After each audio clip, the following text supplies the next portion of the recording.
इनेलो ने वोट ना डाल करके बहुत बड़ा अपराध किया है जनता के साथ। लेकिन वो तो इसको अपनी बड़ी जीत बता रहे हैं कि हमारा ये बड़ा अच्छा डिसीजन है। अपराध है लोगों, मैं नैन के चैनल के माध्यम से आपको बताना चाहता हूँ, सारे झूठ बोल रहे हैं। नहीं, खुल के बताओ, बिल्कुल बताओ। जमा खुल के बताऊंगा। और ये भी एक अहंकार है कि जयप्रकाश काटड़े बेचे करता। अजय सिंह चौटाला ने आपके बारे में बोला कि जयप्रकाश जेपी कभी हमारा पालतू होता था, आजकल भूपेंद्र सिंह हुड्डा का डूम बना हुआ। राज्यसभा के चुनाव में पैसा कहाँ से आया बीजेपी को? तिल भी क्या ना कोई सा नहीं, पैसा लगाया है क्या, खर्च किया है क्या? जुट रहे थे, मेरे रुका पड़ रहा था। मैं तो हमें बताओ थे पत्रकार, कितने आप तो वहाँ थे ना, आप तो हिमाचल थे। सूटकेस तो आपके पास आए हैं ना? नहीं, मेरे तो कौन लिया हुआ था। कुलदीप वत्स का बयान आपने सुना होगा। उन्होंने कहा कि मेरी आत्मा दुखी है, मेरा दिमाग भी दुखी है, दिल भी दुखी है। कांग्रेस के अंदर जो हो चापलूसों की कदर है, जो अच्छे लोग हैं उनकी कदर है ही नहीं। देवेंद्र कादियान उसके बारे में कहा कि पतीले माजता, ये अहंकार तो है। इस अहंकार की वजह से इस प्रदेश की जनता ने इस परिवार को, चौटाला परिवार को 1987 में 85 सीट दी थी, आज 2 पर लेकर के खड़ा कर दिया। आप लोग उनको हिमाचल लेकर गए, आपके साथ प्रभारी भी थे, 4 सांसद थे, तो फिर भी इस तरह की चीजें होगी।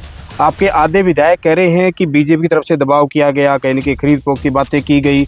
आपके ही विधायक गोकुल सीतिया कह रहे हैं कि ऐसा कुछ नहीं हुआ, कोई फोन नहीं आया। कि लोग दलोड़ों को, नेताओं को, बेचारों को बेरा नहीं चुनाव को करोते हैं। उन्होंने इतनी बार वोट डाला, उन्होंने ना के बेरा डाल लिया कि नहीं डाले, उनका ऐसा होता है। कभी तो आप भी उनके साथ होते थे, तो आपको पता ही है ना। मैं पहली बार थोड़ी हुआ है। पहले मैं बता दूं, मैं उनके साथ कभी नहीं रहा। वो जब मैं मंत्री बना ना, एमपी बना ना, वो राजनीति में नहीं थे, वो तो नारे लांदे हंडिया। बीजेपी के बारे में न्यू नहीं पूछता, आपने बता तो दिया। मैं उनका कैंसिल होया हुआ तो पूछ ले कौन डूबया कि बीजेपी की। अरे उनका कौन डूबया, आप बताओ कौन डूबा? ये जर्नैल सिंह ने भी यही बोला कि मैं तो वफादार था, और हुड्डा साहब के लिए मैंने पता नहीं क्या क्या किया।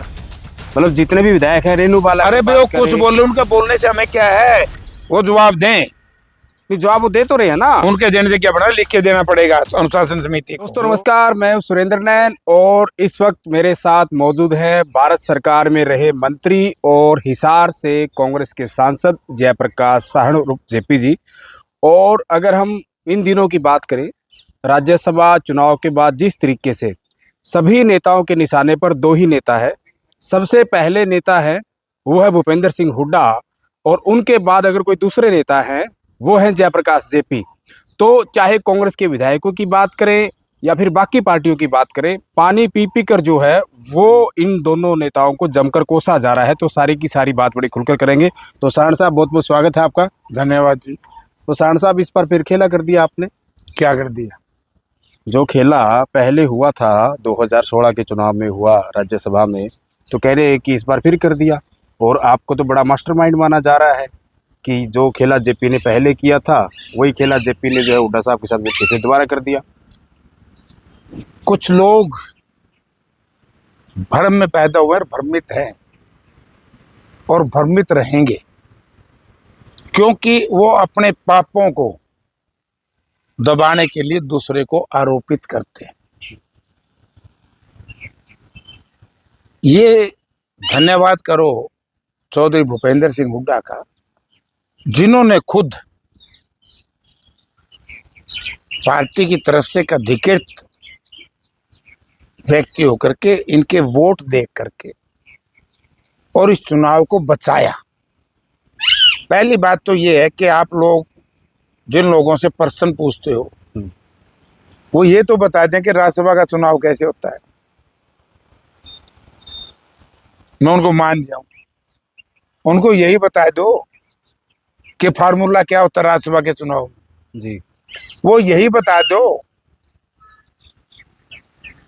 कि वोट का जो कोटा है वो कैसे निर्धारित होता है। जब उनको किसी चीज का पता ही नहीं है, फुजुल्ला प्रचार करना। आज उसी की वजह से ही इस पार्टी को 1987 में लोगों ने 85 वोट दी थी, आज 2 पे आ गई। सीट दी थी 85 सीट, आज 85 सीट दी थी, आज 2 पे आ गई। अहंकार, घमंड, बेसमझी, बेअकली, बिना किसी व्यवहारिक ज्ञान के, बिना संस्कारों के जो पार्टी के लोग इस तरह का प्रचार करते हैं, वो समाज के भी दुश्मन है क्योंकि अब की बार पूरा समाज, पूरा हरियाणा जी ये चाहता था कि बीजेपी को हार मिले और कांग्रेस को जीत मिले, यानी कि बीजेपी का राज जाए, कांग्रेस का है। उन वोट काटुओं की वजह से ही आज बीजेपी राज में स्थापित है। एमपी साहब, आप लोग डिसाइड नहीं कर पा रहे। कभी कहते हो ईवीएम से सरकार चोरी कर ली गई, कभी कहते हो वोट काटुओं ने। एक तरफ आप कहते हो कि इस चुनाव में लोगों ने जो है उनको बिल्कुल नजरअंदाज कर दिया कि वोट खराब नहीं करेंगे भाई। मतलब आप दोनों चीजें मिक्स कर रहे हो। नहीं, दोनों चीज अलग अलग है। ईवीएम तो है ही है, लेकिन ये वोट काटो भी, कुछ तो वोट ये खराब करते ही हैं। और ये मैं नहीं कहता, लोकदल के बारे में मैं नहीं कहता। लोकदल को वोट काटो कौन कहता है? जनता कहती है। और जब तक ये गोपाल कांडा जी का बयान का कंट्राडिक्ट नहीं करेंगे, गोपाल कांडा जी ने जो ये कहा कि भाई मेरे पास तो दिल्ली से मनोहर लाल जी का टेलीफोन आया, भाई इनकी 3 जगह मदद कर दो, हरियाणा में कैंडिडेट खड़े करेंगे, उसके आज तक कंट्राडिक्शन नहीं। नाटो, जवाब दो। तो मुख्यमंत्री ने जवाब दे तो दिया। मुख्यमंत्री नायब सैनी मुख्यमंत्री कौन होता है? चलते राज्यसभा चुनाव में नायब सैनी ये कहते हैं कि जो कहीं की इनेलो हो कांग्रेस की बी टीम है। अभी रुको, तो अभी रुको, अभी कहाँ खत्म हो गया? आप मदद करते हो उन लोगों की, ऐसे लोगों की जो समाज के, हम तो सवाल पूछते हैं, समाज विरोधी है। अब ग्रोवर साहब ने, मनीष ग्रोवर, मनीष ने 1.5 महीना पहले बयान दिया था, भाई हमने नांदल साहब के बेटे को, नांदल साहब को कारपोरेशन में इसलिए खड़ा किया क्योंकि लोकदल के थे, ये कांग्रेस की वोट खराब कर। और यही राज्यसभा के चुनाव में प्रजातंत्र में वोट ना डालना सबसे बड़ा अपराध है।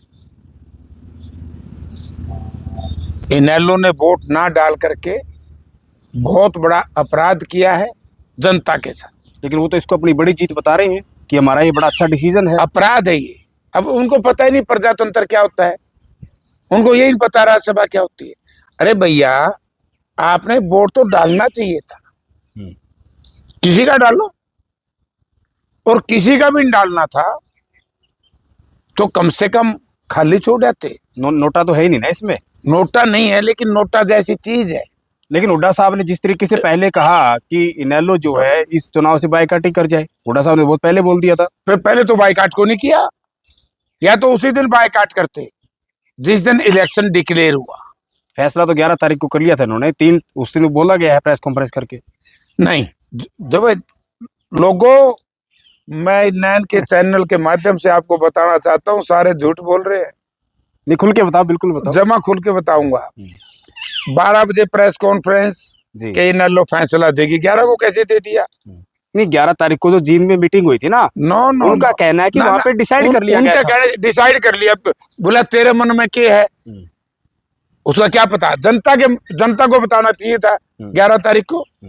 जनता को कहा कि इनेलो या लोकदल 16 तारीख को 12 बजे प्रेस कॉन्फ्रेंस करेंगे जी, उसमें फैसला देंगे। कहा कि नहीं कहा? बिल्कुल बोला। कहा 12 बजे नहीं। फिर हमारे सुनने में आया कि 2 बजे प्रेस कॉन्फ्रेंस है लोकदल की, फिर भी नहीं। फिर हमें सुनने में आया, मैं विधानसभा में था, कि 3 बजे लोकदल की मीटिंग होगी, उसमें वो फैसला करेंगे। 3:30 बजे के आसपास, जब कुल 30 मिनट बाकी थी, आधा घंटा बच गया था, 30 मिनट आधा घंटा वही, तो उन्होंने कहा कि हम ना कांग्रेस को वोट देंगे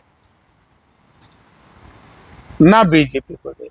मैं एक पर्सन है इनेलो के नेताओं से, और रिक्वेस्ट है इनेलो के, जिन्होंने इनेलो में अपना वोट दिया था, उन भाइयों, जरा मतदाता भाइयों, इस पे विचार करो। क्यों तो 12 बजे प्रेस कॉन्फ्रेंस करी, जब ये कह रहे हैं कि पत्रकार महोदय नैन साहब 11 को गया था फैसला, और करना ही 11 को चाहिए था अनाउंस जी। क्यों फिर बार बार प्रेस कॉन्फ्रेंस बनाई?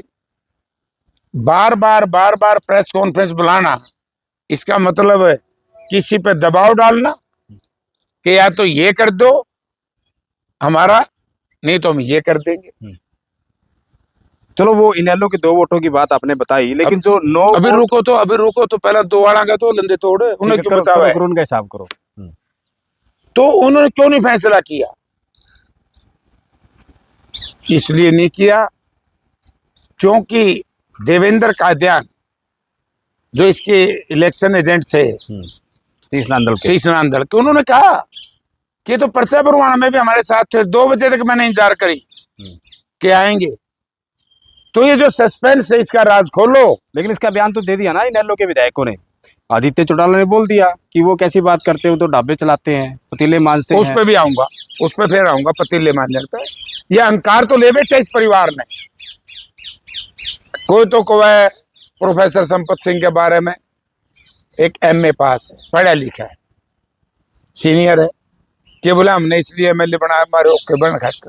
रणजीत सिंह ने बोला था, एक आदत है, गंदी बात है। रणजीत सिंह मेरे बारे में कई दिन पहले बयान दे दिया कि बोले पालतू। मैं तो 3 तारीख को 2 को सेशन खत्म होगा और विस्तार से इस प्रदेश की जनता को प्रेस कॉन्फ्रेंस करके सरसा में बताऊंगा कौन पालतू। नहीं, अभय सिंह चौटाला ने आपके बारे में बोला कि जयप्रकाश जेपी कभी हमारा पालतू होता था, आजकल भूपेंद्र सिंह हुड्डा का डूम बना हुआ है। अब बताओ, सारी बताऊंगा ना। डूम एक सम्मानजनक जाति है, डूम कहना भी एक अपराध है, अहंकार। और ये भी एक अहंकार है कि जयप्रकाश काटड़े बेचे करता। हाँ, ऐसी बातें बोली उन्होंने। मैंने अपना स्वाभिमान तो नहीं बेचा, वो भी बताऊंगा किसने स्वाभिमान बेचा और कौन काटड़े बेचता था। काटड़े वही बेचता है जिनके ग्राम में ऐसो, जिनके ग्राम भैंस ही ना हो, काटड़े कहां से जाओगा। आज एक कह दिया देवेंद्र कादियान हमारे छोटे भाई, ये बच्चे के समान है, उसके बारे में कहा कि पतीले मांजता। ये अहंकार तो है। इस अहंकार की वजह से इस प्रदेश की जनता ने इस परिवार को, चौटाला परिवार को 1987 में 85 सीट दी थी, आज 2 पर लेकर के खड़ा कर दिया। और अगला जो चुनाव आएगा 1% वोट नहीं मिलेंगे पूरे हरियाणा प्रदेश। ये कैसेट जो मेरे बारे में कहा है, मैं जो बयान दूंगा हर जिला हेडक्वार्टर पे लोगों से पूछूंगा कि भाई जो इससे सहमत है तो लोकदल में रही हो, और जो इस बयान को ठीक नहीं मानते इस लोकदल में छोड़ दिए। पूरे डिस्ट्रिक्ट हेडक्वार्टरों पे जाऊंगा, हर महीने एक प्रेस कॉन्फ्रेंस किया करूंगा। शुरुआत कहाँ से होगी प्रेस कॉन्फ्रेंस? सरसा 3 तारीख को, सरसा से शुरू करूंगा। यानी कह रहे पट भी चित भी दोनों उतारी, बाकी हुए अंडे जो वोट लोकदल के मतदाता वो पालतू, इसको मतलब सभी नहीं के पालतू। जब आप निर्दलीय विधायक होते थे आपको ध्यान आ जाएगा, उस टाइम भी इस तरह की चीजें चली थी, आपको ध्यान होगा ना। करण सिंह दलाल ने भी बोला था कि मैं प्रेस कॉन्फ्रेंस सिरसा जाके करूंगा। करके आया था, उन्होंने बोला करके आया था, मैं भी जाऊंगा। जब वो जूता कांड हो गया था विधानसभा में, आज उन्हीं की तो सजा मिल रही है इनको। नेता प्रतिपक्ष थे, फिर छोड़ना पड़ा पद, तो भूपेंद्र सिंह हुड्डा नेता प्रतिपक्ष बने। तो ये अहंकार, ये झूठा प्रचार कांग्रेस पार्टी के, आपके चैनल के माध्यम से मैं जनता से कहना चाहूंगा, लोगों विश्वास मत करना बेईमान प्रवृत्ति के पार्टी के लोगों से। 4 वोट हमारे कैंसिल हुए हैं, वो जबरदस्ती कैंसिल किए। जो रिटर्निंग अफसर था, निर्वाचन अधिकारी था, उसके खिलाफ 1 महीना पहले 580 करोड़ रुपए के घोटाले में, जो ID बैंक का घोटाला था, उसमें उनका नाम हमने सुना है कि नाम उसमें था और उसकी जांच चल रही। और जैसे ये घिनौना कार्य किया, परसों उनको बहुत बड़ी पोस्ट और अच्छी पोस्टें दी, ये उनको सम्मानित कर दिया। और जो 5 क्रॉस वोट करके वो, अभी आऊंगा ना, 4 तो 5 वोट क्रॉस हुए। देखो क्या पता किसका स्वाभिमान, किसका ईमान कब गिर जाए, ये भगवान के अधिकार क्षेत्र में हमारे तो बस की नहीं है। लेकिन कांग्रेस पार्टी ने 5 को ही नोटिस दिए, लेकिन उन्होंने जवाब भी तो दे दिया ना। अभी सुनो ना, 5 को नोटिस दे दिया, उसका जवाब देना पड़ेगा जो हमारी अनुशासन समिति है। चौधरी धर्मपाल सिंह मलिक को, उनके साथ 2-3 मेंबर है जी। वहां जवाब देना पड़ेगा। और वो जवाब भी क्या है, ये तो सच्ची बात है। ये राज्यसभा गए, ठीक है कि लोक दल वालों को, नेताओं को, बेचारों को बेरा नहीं चुनाव को करते हैं इन्होंने इतनी बार वोट डाला उन्होंने, ना ना के बेरा डाल लिया कि नहीं डाल लिया, उनका ऐसा होता है। कभी तो आप भी उनके साथ होते थे, तो ना आपको ना पता ही है ना। ना ना राज्यसभा तो कोई पहली बार थोड़ी हुआ है। पहले मैं बता दूं, मैं उनके साथ कभी नहीं रहा। वो जब मैं मंत्री बना ना, एमपी बना ना, वो राजनीति में नहीं थे, वो तो नारे लांदे हंडिया करते। नहीं, उनके परिवार के बाकी लोग बड़े परिवार के थे, बड़े लोग तो थे वो ना, थे उनके पूर्वज आज वो तो ऐसे धरती पे नहीं, उनकी चर्चा नहीं करूंगा। जो धरती पे ना हो, ठीक है, स्वर्ग में हो, ठीक है, उनकी चर्चा नहीं करनी चाहिए। अच्छी भी नहीं करनी चाहिए, माड़ी भी। अच्छा क्या इसको तो कहो, लेकिन माड़ा ना। ठीक है।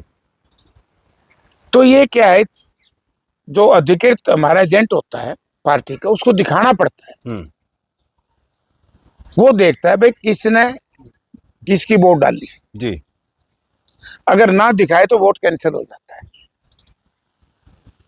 तो उन्होंने दिखाया है। मैं ये तो शैली चौधरी कह तो रही है कि जब मैंने वोट दिखाया, बीजेपी ने ऑब्जेक्शन किया, अगर हुड्डा साहब अगर वो वोट कहीं ना कहीं गलत होता तो उसको कैंसिल कराए थे। नहीं, कैंसिल नहीं हो सकता, कैंसिल के नियम है। नहीं, वोट क्रॉस की बात नहीं, क्रॉस वाला कैंसिल नहीं हो सकता। नहीं, जब हुड्डा साहब ने देख लिया था कि ये डाला है, तो उसके लिए अड़ते क्यों फिर वो? पहले सुनते तो रहो जी। पहले मैं यह तो दिक्कत है। मैं तो शैली चौधरी अरे पहले सुनो, नियम सुनो। ठीक है। उसमें यह है कि जैसे ही कोई भी जो वोटर है, विधायक वोटर, उसको तो वोटर होता है विधायक जी, वो अपना प्रेफरेंस डालता है, फर्स्ट, सेकंड, थर्ड जी। हमारे 1 नंबर पे था हमारा, हमने 1 लिखना था। अगर उसने 1 की बजाय 2 लिख दिया तो हुड्डा साहब उसको वहां दंडित नहीं कर सकते, क्योंकि इसमें एंटी डिफेक्शन बिल एक्ट लागू नहीं होता। तो इसलिए उन्होंने देखा कि भाई इसने जिन्होंने गलत काम किया उनके नाम लिख लिए, और वो पार्टी को चिट्ठी लिख दी हुड्डा साहब ने। पार्टी ने उनको नोटिस दे दिया। अब ये कोई भी भाई मीडिया के सामने, सोशल मीडिया के सामने कुछ कहे, अब उनको जवाब देना पड़ेगा हमारी अनुशासन समिति को, और वो फैसला करेगी। ठीक है, वो फैसला कर देगी। आज एक विधायक के तो बेटे ने प्रेस कॉन्फ्रेंस ही कर दी। उन्होंने बोल दिया। क्या बोला? उन्होंने बोला, बताओ लोगों को। उन्होंने बोला कि मेरे जो पिताजी ने जो कुछ किया, वोट क्रॉस किया, उनसे मेरा कोई लेना देना नहीं है। एक तरीके से उन्होंने बेदखल कर लिया, अपने ही पिताजी से अलग कर लिया। मैं धन्यवाद करता हूं उस बेटे का, और मैं और उनके इलाकों की जनता से भी कहना चाहूंगा कि इस तरह के लोगों से सावधान रहो जिन्होंने आपके ईमान को बेच दिया। अब जरनैल सिंह ने भी यही बोला कि मैं तो वफादार था, और हुड्डा साहब के लिए मैंने पता नहीं क्या क्या किया। मतलब जितने भी विधायक है, रेनू बाला, अरे भाई वो कुछ बोले, उनका बोलने से हमें क्या है, वो जवाब दें। नहीं, जवाब वो दे तो रहे हैं ना। उनके एजेंडे से क्या बना, लिख के देना पड़ेगा अनुशासन समिति को। जो कहीं ना कहीं शैली चौधरी के पति हैं रामकिशन गुर्जर ने आपकी कांग्रेस छोड़ दी, इस्तीफा दे दिया पद से, छोड़ दिया कि कह दिया कि साबित कर दो, विधायक पद भी छोड़ देंगे। पता नहीं क्या क्या छोड़ना पड़ेगा। वो कह रहे विधायक पद भी छोड़ देंगे, साबित कर दो। साबित तो कर दिया, वहां अनुशासन समिति में जाएंगे, वहां करेंगे साबित। पूरा हरियाणा में ये सवाल उठ रहा है कि जिन 5 विधायकों का नाम लिया जा रहा है, इनकी बजाय कहीं न कहीं और हुड्डा साहब के जो खास क्लोज विधायक हैं, उन्होंने कहीं न कहीं ये कांड किया, उनके वोट क्रॉस हुए। इस तरह की बातें जो है वो कही जा रही है। अच्छा, ये बाकायदा रिकॉर्ड की चीज है जी। हम यहाँ क्यों बताएं? जिस दिन और शासन समिति को जवाब देंगे उस दिन इनको पता लग जाएगा कि तुम कहाँ हो। बस ये चीज है। तो अब जिस एक व्यक्ति का वोट रिकॉर्ड में होता है, लेकिन जब आप लोगों को कहीं न कहीं रख रखाव के लिए रखा गया था कि उनका ध्यान रखना है, आप लोग उनको हिमाचल लेकर गए, आपके साथ प्रभारी भी थे, 4 सांसद थे, तो फिर भी इस तरह की चीजें होगी। आपके आधे विधायक कह रहे हैं कि बीजेपी की तरफ से दबाव किया गया, कहीं न कहीं खरीद फरोख्त की बातें की गई। आपके ही विधायक गोकुल सेतिया कह रहे हैं कि ऐसा कुछ नहीं हुआ, कोई फोन नहीं आया। देखिए, हमारे विधायकों के बारे में तुम क्यों चर्चा कर रहे हो? नहीं, आपस में बजा हुआ ना कुछ नहीं, हमारा कोई नहीं बज रहा। गोकुल सेतिया जब ये कहते हैं कि इस तरह की अफवाह वो हमारा बहुत बढ़िया मेहनती नौजवान विधायक है, ईमानदार विधायक है। लोग कांग्रेस के बारे में तो पूछ लिया कि हम बाड़ाबंदी करी, हमारा तो एक भी कैंसिल नहीं हुआ। हो तो 4 कैंसिल। अरे भाई जबरदस्ती करे, बीजेपी वाले कह जो महाराज जबरदस्ती कैंसिल करे, उनका भी हुआ कैंसिल तो बीजेपी का भी हुआ। उसका तो कोई नहीं, तो पूछ दे नहीं आएंगे ना उस पे, फिर कदा आप होगे, सिलसिलेवार तरीके फिर से कदा होगे। आप कह रहे हो कि एक एक करके नहीं, बात करेंगे। हमारी कोई कैंसिल नहीं हुआ, हमारा जबरदस्ती कैंसिल किया और इसीलिए आरओ को इनाम दे दिया, हमारा जबरदस्ती जी एक भी नहीं कैंसिल हुआ। 5 करोड़ हुए, उनका रिकॉर्ड हमारे पास है, वो हम आपको क्यों बताएं, वो हम अनुशासन समिति को दे दिया। मैं प्रोफेसर संपत सिंह से बात कर रहा था। अरे यार उन्होंने भी आरोप लगाए, ये तो खर्च करे हुए लोग राजनीति में। अभी तो आप उनका नाम ले रहे थे खुद। वो तो फिर मैं इसलिए कह रहा था कि बूढ़ा हो गया संपत सिंह, सीनियर लीडर तो है ही, और उसके प्रति इस तरह की बात कहना ये निंदनीय है। लेकिन वो सीधा सीधा कर रहे हैं, भूपेंद्र सिंह हुड्डा ने सारी सौदेबाजी की है। बताया यार, ये खर्च क्यों, आदमी फ्रस्ट्रेटेड है, इनकी क्यों चर्चा कर रहे हो। ये भूपेंद्र सिंह हुड्डा से कह लो रे, तो अपना उसका जवाब दे दो ना, रणजीत सिंह ने क्या कहा है, जो लोकदल के भाई है जी, ये तो फ्रस्ट्रेटेड है, बीजेपी के पेरोल पे है, बीजेपी के लिए काम कर रहे हैं, और दिखा दिया इस चुनाव में, ना खाता ना बही, जो चाचा कहे सो सही। ये जो भाजपा की जो कहेगी वो होगा। लेकिन बीजेपी जिस तरीके से आरोप लगा रही है कि कांग्रेस जो है वो कहीं ना कहीं अहंकार में है, अपने विधायकों को संभाल कर नहीं रख पाई, आरोप जो है वो हम पर लगा रही है, बीजेपी भी यही कह रही है। अरे बीजेपी तो कहेगी उल्टा चोर कोतवाल को डांटे, चोरी बीजेपी करती है, और जो बीजेपी को बचा रहे हैं वो भी उसके सहयोगी, इस पाप के भागीदार है। बड़ा जुल्म किया बीजेपी ने हरियाणा प्रदेश की जनता के साथ। अच्छा, सेशन जो है वो लगातार चल रहा है, आपने भी कहीं ना कहीं किसानों का मुद्दा उठाया था, आपने ये तक कह दिया कि मंत्री जी आपके बस की बात नहीं, आप जवाब नहीं दे पाएंगे। नहीं दिया मंत्री ने जवाब। मैंने जो बात की थी आज भी दोहरा रहा हूं कि प्रधानमंत्री ने कहा था कि 2022 में हम किसान की आय दोगुनी करेंगे। आप हरियाणा की चर्चा में करें, सबसे पहले पैदावार को बढ़ाने के लिए चाहिए पानी खेत में देंगे जब तो बीज हुई है। इन्होंने 12 साल में ना तो कोई हाइडल प्रोजेक्ट, ना इन्होंने ये के डैम जी, ना इन्होंने कोई नया थर्मल पावर प्लांट, बिजली ताकि ट्यूबवेल से वो पानी दे सके। हम 4 MP मिलने गए वाटर रिसोर्सेज मिनिस्टर से, हमने कहा कि भाई हमारा SYL का पानी बंद कर दिया पीने का भी, और आप लोगों की गलत नीति की वजह से हम परेशान हैं, क्योंकि सुप्रीम कोर्ट ने प्रेसिडेंशियल रेफरेंस में ये कह दिया कि भाई केंद्र सरकार नहर खुदाएगी, हम पंजाब के भाइयों से क्यों लड़े, ये जिम्मेवारी केंद्र सरकार की, कमजोर हरियाणा प्रदेश की सरकार। तो हमने कहा भाई आप हमारी नहर कब खुदाओगे, वाटर रिसोर्सेज मिनिस्टर जिसकी जिम्मेवारी जी, उन्होंने कहा कि जयप्रकाश जी ऐसे भ्रम पैदा करते हैं लोग, और तंबीना पर तो आया करो, लोगों से भी कहूंगा इनकी ना सुना करो, बीजेपी वाले के लोग तो इतनी बड़ी झूठ बोलती मंत्री ने। बोला सिंधु जल समझौता जो रद्द किया है ना, वो पानी आपके यहाँ होगा, और मैं डैम बना दिया, बोला काम शुरू है। ये मैंने मंत्री से कहा था, मैं इस बात का जवाब देना कि सिंधु नदी के ऊपर डैम का काम शुरू हो गया कि नहीं हो गया। लखवाड़ व्यासी डैम जो कांग्रेस के टाइम में सब कुछ हो गया था, बनना शुरू हो गया था, अप्रूव हो गया था, उसके ऊपर 1 ईंट लगाई कि नहीं लगाई, बिजली पैदा करने के लिए थर्मल लगाया कि नहीं लगाया। तो जवाब था पंडित जवाहरलाल नेहरू ने, उस वक्त हुड्डा साहब के फादर साहब इरिगेशन मिनिस्टर थे पंजाब में, कैरो साहब सुख पंजाब में, हाँ कैरो साहब चीफ मिनिस्टर थे। तो पंडित जवाहरलाल नेहरू ने डैम बनाया, उसके बाद 12 वर्ष में अगर इन्होंने कोई डैम बनाया तो बताओ। हम पैदावार बढ़ाने के लिए रिसर्च करते हैं जी, बजट जो मैंने देखा, रिसर्च में बजट घटा दिया, बजट नहीं रखा। तीसरी पैदावार बढ़ाने के लिए उत्तम बीज का ये कर दिया भाई किसान अपना बीज तैयार नहीं कर सकता, ये मल्टीनेशनल कंपनी जरिए तैयार कर, बीज आपके पास नहीं, समय पे आपके पास खाद नहीं, तुम कुछ कैसे करोगे दुगुनी आए। जो हम थोड़ा मोटा काम नरेगा से चला लेते थे, मनरेगा से जी, मनरेगा 31 तारीख को बंदी हो जाएगी।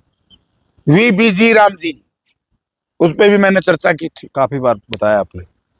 वो 40% हरियाणा सरकार कंगाली पर खड़ी है, ये 2 नंबर से लोगों के ईमान तो खराब कर सकते हैं अपने काले धन से, लेकिन किसान का भला भारतीय जनता पार्टी नहीं कर सकती। किसानों की बात आपने की एमपी साहब, अभी एचयू यूनिवर्सिटी के कहीं ना कहीं वैज्ञानिक हैं डॉक्टर विनय मेहला, उन्होंने भी एक रिसर्च किया कि कहीं ना कहीं जिस तरीके से कपास की फसल की बात करें नरमा की, कि प्रति एकड़ जो है 15,000 रुपये का नुकसान जो है वो किसान को हो रहा है। सही है, और अगर यही होता रहा तो हरियाणा के जो किसान है वो कपास की खेती करना छोड़ देंगे। ये सही है, खेती करना छोड़ देंगे। अगर यही हाल तो रहा, देश का टोटल 30% किसान घाटे में है, और ये अमेरिकन डील आने के बाद तो किसान बर्बाद हो जाएगा। लेकिन भैया किसान विरोधी सरकार है, इसीलिए मैं लोगों से कहता हूं कि एक कहावत है, बोला चोर ने ना मारो, चोर की माँ ने भी मारो। उन लोगों को भी आपने सबक सिखाना होगा जो बीजेपी को सपोर्ट करते हैं। अच्छा, संसद में और क्या कुछ हिसार के लिए आप प्रमुख चीजें जो उठाएंगे?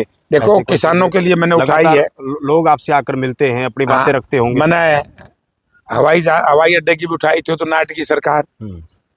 मैं तो कहता हूँ बीजेपी वाले ही बताओ, कमल गुप्ता और गैर जेपी तैयार हो जो इंटरनेशनल एयरपोर्ट बन गया इस्तीफे के लिए, इनको मांगना आंदा क्यों हो गया इनका? पहले तो आप इस्तीफे मांगे चुनाव के टाइम, तो इब तो आंदे तो कौन नहीं बन गया ना इंटरनेशनल एयरपोर्ट, अभी वो ठेके पे दे दिया, और अभी IMT बनाएंगे। यहाँ हमारी जमीन लूटनी थी, हिसार की जमीन लूट ली जी। तीसरा हमारी एक लड़ाई है रोजगार, जो HKRN है, इसमें रिजर्वेशन नहीं है SCBC की। ये बाबा साहब भीमराव अंबेडकर के द्वारा लिखे गए संविधान के अंदर जो समानता और समता का अधिकार था, उसको खत्म कर रहे। रिजर्वेशन है ही नहीं HKRN में, क्यों दे रहे हैं फिर HKRN से नौकरी? अगर सर्विसेज में रिजर्वेशन खत्म करी दी जी, 2% बच रही, और वो 2% भी बाहर से लिया के लाओ है। इतना बुरा भ्रष्टाचार है हरियाणा में, और उस भ्रष्टाचार का ही बेड़ा पाटिया से जी, कि कैसे कैसे इन्होंने इस राज्यसभा के चुनाव में पैसा कहां से आया बीजेपी पे, को तिल पे क्या गया ना, कोई सा नहीं पैसा लगाया है क्या, खर्च किया है क्या? जुट रहे थे, बेरे रुका पड़ रहा था। मैं तो तुम्हें बताओ थे पत्रकार, आप तो वहां थे ना, आप तो हिमाचल थे, सूटकेस तो आपके पास आए होंगे ना? नहीं, मेरे तो कौन लिया हुआ था? नहीं, आपके पास सामने से गए होंगे सूटकेस? ना ना ना, हमारे सामने तो क्या देवे थे, मारा को लेवे को नहीं। लेकिन जिस तरह का पब्लिक डोमेन में जो चर्चाएं थी, जो बात थी, वो तो बिगन था। एक पार्टी तो मैदान ही छोड़ गई, को कुछ कर गया, को कुछ कर गया। ये खोल लेंगे जनता के बीच में जाकर के, लोगों वोट कैसे क्रॉस करे इन्होंने। एक बार हमारी पार्टी मैटर अभी तक जी, पार्टी की बात पार्टी प्लेटफॉर्म पे बोल लूंगा। हाँ। इनका रिजल्ट, इनका रिप्लाई आने क्लियर हो जाए, चीजें जवाब आने दो, उस जवाब के बाद पार्टी क्या निर्णय लेती है। अच्छा, इस राज्यसभा चुनाव में MP साहब कुमारी शैलजा और रणदीप सुरजेवाला अलग क्यों रहे?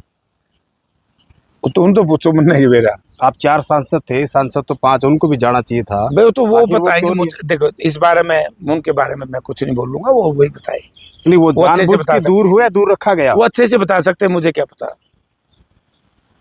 तो उनका नहीं बताएंगे उनके बारे में। मैं नहीं मेरा क्या करे, उनका काम है। हर व्यक्ति, आपके प्रभारी ने फोन किया हो, पूछा हो? प्रभारी जाना वो जाना मुझे नहीं पता, तो ये मामला है मुझे। तो यानी कि इसके बाद आप जवाब देंगे जब ये विधायकों का क्लियर हो जाए कि किसने क्या किया है, जो उनका जवाब शुरू तो हो गया यार, हम तो देने की लोड़ ही नहीं पड़ी। एक का परिवार तो आज उसको डिसोन कर दिया अपने पिताजी को। अच्छा, कुलदीप वत्स से भी हुड्डा साहब की मुलाकात हुई है, उनको भी मनाने का प्रयास किया जा रहा है, जो बादली से विधायक है। कुलदीप वत्स का बयान आपने सुना होगा, उन्होंने कहा कि मेरी आत्मा दुखी है, मेरा दिमाग भी दुखी है, दिल भी दुखी है।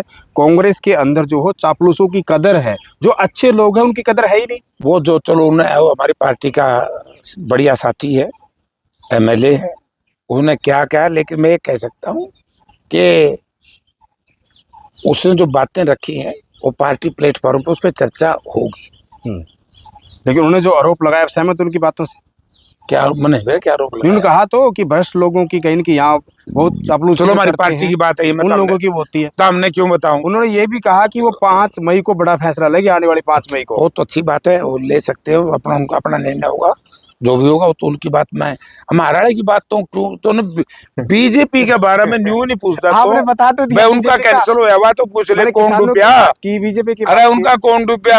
आप बताओ कौन डूबा? ये चौधरी भूपेंद्र सिंह हुड्डा ने कहा था कि मैं 37 के 38 कर दूंगा। बोला था उन्होंने। इन्होंने 39 वोट बिना समझ के फर्स्ट प्रायोरिटी वाले के डाल दिए। ठीक है। 39 क्यों डाले? क्योंकि इन्होंने सोचा कि कांग्रेस के 37 38 बीजेपी का जाओगा। हुड्डा साहब जो कहते हैं वो करते हैं। कभी ऐसा ना हो कि एक दो वोट और चला जाए। बीजेपी में बड़ी अफरा तफरी मची हुई है जी। तैयार है। 1.5 साल डट जाए तो 2 साल नहीं, बहुत दिक्कत है, बहुत घमासान है बीजेपी के अंदर भी। तो वो इन्हें सोचा भाई कहते उनके तो 39 हो जाए 38 हो जाए तो हमारा जो 37 फर्स्ट प्रायोरिटी भी कांग्रेस का ना हो जाए जी। और तारी तारी लड़ाई रह जाए दूसरे की तीसरे की। तो इसलिए इन्होंने 39 डलवा दिए और जो कोटा निर्धारित हुआ था वो 28 का हो गया। 29 का 29 को तो मिल गया बीजेपी वाले को जी। उसके बाद सेकंड को हमारे वाले को मिल गया 28। दूसरी प्राथमिकता जब वैलिड होगी जब दोनों के दूसरा और तीसरी पायदान के उम्मीदवारों को बरोबर वोट होंगे पैरेलल। अगर वो पैरेलल वोट नहीं है उसके तो 16 थे जी। 28 कैसे कर देगा? 12 चाहिए। तो इन्होंने अपनी इज्जत बचाने के लिए ड्रामा करवाया। लोकदल से खुद बीजेपी ने कराया कि हम तो एक वोट हार गए। भैया एक से क्यों हार गए? सेकंड प्रायोरिटी तो हमने मिल ही नहीं सकती। फर्स्ट प्रायोरिटी के 27 कहां से आए? क्योंकि 39 वहां चले गए जी। तो ये आ रहे 12 वोट से।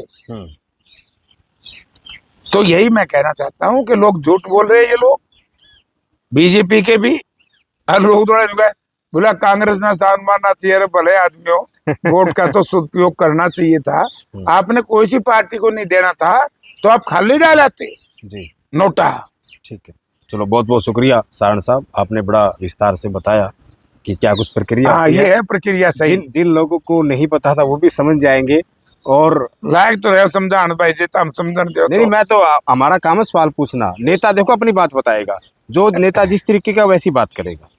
लोग सब जानते हैं, सब कहेंगे। मैं यही कह रहा कि इन पार्टियों ने या तो इनको पार्टियों को पता नहीं है रूल एंड प्रोसीजर का या फिर जनता को धोखा दे रहे हैं। जी चलो बहुत बहुत शुक्रिया। जनता समझदार है, वो अपने आप जो है निर्णय ले लेगी। तो सांसद जयप्रकाश जेपी ने तमाम सवालों का जवाब दिया और आखिर एमपी साहब की बातों में कितनी सच्चाई है, कितना गोल गोल घुमा रहे, आखिर पूरा मामला क्या लगता है आपको राज्यसभा चुनाव को लेकर? तो खुलकर कमेंट करें और वीडियो को दबाकर शेयर करें।